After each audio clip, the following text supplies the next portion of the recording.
Replies आपके mix होते हैं तो these will not be evaluated, उनको इवेल्युएट नहीं किया जाएगा and no marks will be awarded, और कोई भी मार्क्स आपको अवॉर्ड नहीं होगा। हेलो बच्चों, तो सीबीएसई ने क्लास 10 2026 एग्जाम के लिए एक बहुत ही इंपॉर्टेंट सर्कुलर रिलीज किया है जो कि आपके रिटन एग्जामिनेशन के लिए बहुत इंपॉर्टेंट है। तो बच्चों सभी लोग साइंस और सोशल साइंस के लिए खासकर इस सर्कुलर को ध्यान से समझना है। ये स्पेशली साइंस और सोशल साइंस के रिटन एग्जामिनेशन के लिए है।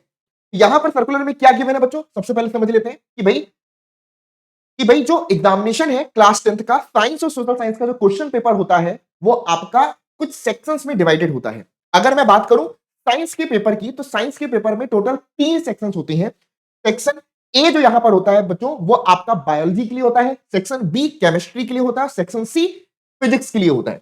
इसी तरीके से बच्चों अगर हम सोशल साइंस के क्वेश्चन पेपर की बात करेंगे तो टोटल 4 सेक्शंस में डिवाइडेड होता है, जिसमें हम देख सकते हैं बच्चों जो सबसे पहला सेक्शन ए होता है वो हिस्ट्री का होता है, सेक्शन बी जियोग्राफी का होता है, सेक्शन सी पॉलिटिकल साइंस का होता है, सेक्शन डी इकोनॉमिक्स का होता है।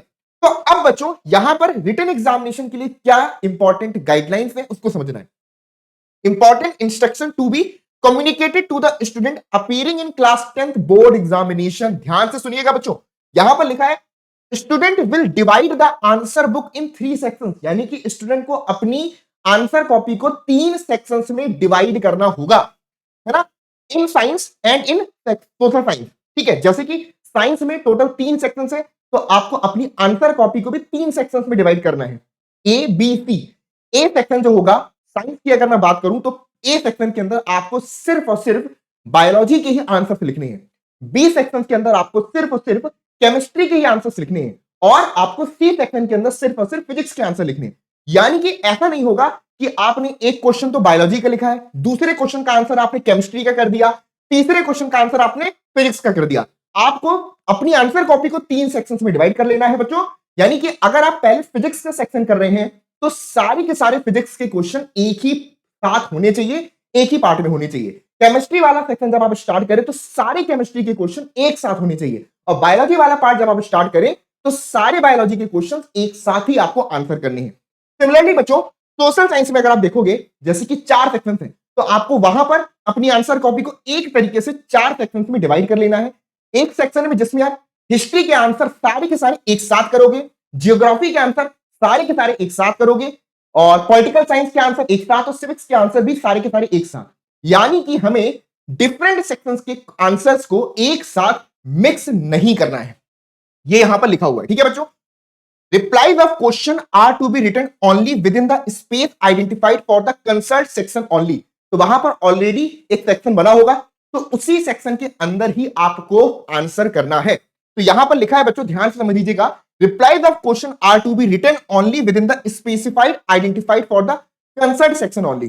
तो जो हो सकता है कि आपकी कॉपी के अंदर सेक्शन बनकर के भी आए, ये फिजिक्स का सेक्शन है, ये केमिस्ट्री का है और ये बायोलॉजी का है, तो जो भी होगा वो हो सकता है वहां पर आपको मिलेगा भी, तो आपको उसी सेक्शन के अंदर उसकी आंसर्स करने हैं। ठीक है, reply of a section should not be written और mixed in any other section. आपको आंसर किसी एक सेक्शन के दूसरे सेक्शन में जाकर के आंसर नहीं करनी है, कि बायोलॉजी का क्वेश्चन आप फिजिक्स वाले सेक्शन में अगर कर रहे हैं तो वो आपको नहीं करना है। In case of if replies are mixed, अगर रिप्लाईज आपके मिक्स होते हैं तो these will not be evaluated, उनको इवेल्युएट नहीं किया जाएगा, and no marks will be awarded, और कोई भी मार्क्स आपको अवॉर्ड नहीं होगा।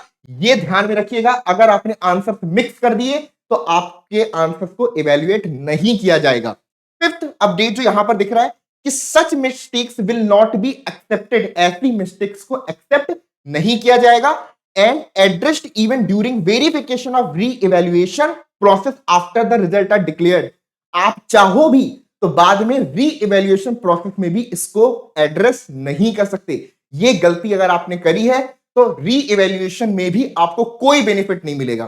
तो बच्चों ये काफी इंपॉर्टेंट अपडेट है आपको, स्पेशली साइंस और सोशल साइंस के लिए। इवन दो मैथ के पेपर में भी सेक्शंस डिवाइडेड होते हैं, इंग्लिश के पेपर में भी सेक्शंस डिवाइडेड होते हैं, लेकिन जो सर्कुलर है बच्चों वो स्पेसिफिकली सोशल साइंस और साइंस के लिए है, कि यहां पर हमें बिल्कुल भी गलती नहीं करनी है। अगर हम 2 सेक्शंस के आंसर्स को मिक्स करेंगे कि एक ही सेक्शन के अंदर फिजिक्स भी लिख दिया है, उसी सेक्शन में केमिस्ट्री आंसर कर दिया है, या एक ही सेक्शन में हिस्ट्री का आंसर किया है, उसी सेक्शन में पॉलिटिकल साइंस का आंसर अगर आपने कर दिया है तो आपको कोई भी मार्क्स अवार्ड नहीं होगा। जो भी आंसर आपने गलत सेक्शन में लिखा है वो आंसर चेक नहीं होगा। तो ये बच्चों बहुत इंपॉर्टेंट अपडेट है और इसको आप लोग डाउनलोड भी कर सकते हैं अपने पास और एक बार अच्छे तरीके से रीड भी कर सकते हैं। तो चलिए बच्चों, ऐसी ही मोर अपडेट के लिए और इस चैनल पर आप देख सकते हैं कि साइंस और मैथ के सुपर शॉर्ट लेक्चर्स अवेलेबल हैं, साथ ही साथ फ्री क्रैश कोर्स इंडिया लर्निक्स के ऐप पर भी चल रहा है। तो वहां पर आप पूरे तरीके से क्रैश कोर्स में एनरोल करके फ्रीली अपनी पढ़ाई को कर सकते हैं। तो नीचे क्रैश आपका जो ऐप है उसका लिंक डिस्क्रिप्शन बॉक्स में है, आप उसके थ्रू ऐप को डाउनलोड कर लीजिए और जाकर के अपने आप को फ्री क्रैश कोर्स में एनरोल करके मैथ्स और साइंस की पढ़ाई इंडिया लर्निक्स के साथ आप कर सकते हैं, जो कि आपके स्कोर को पूरे तरीके से बढ़ा देगा। अगर आपका स्कोर 60-70 की ग्रेड में आ रहा है तो आप डेफिनेटली 95 और 100 तक अचीव कर पाएंगे इंडिया लर्निक्स की हेल्प से। तो चलिए बच्चों, मिलते हैं नेक्स्ट वीडियो में, तब तक के लिए good bye, take care all of you, thank you so much to everyone.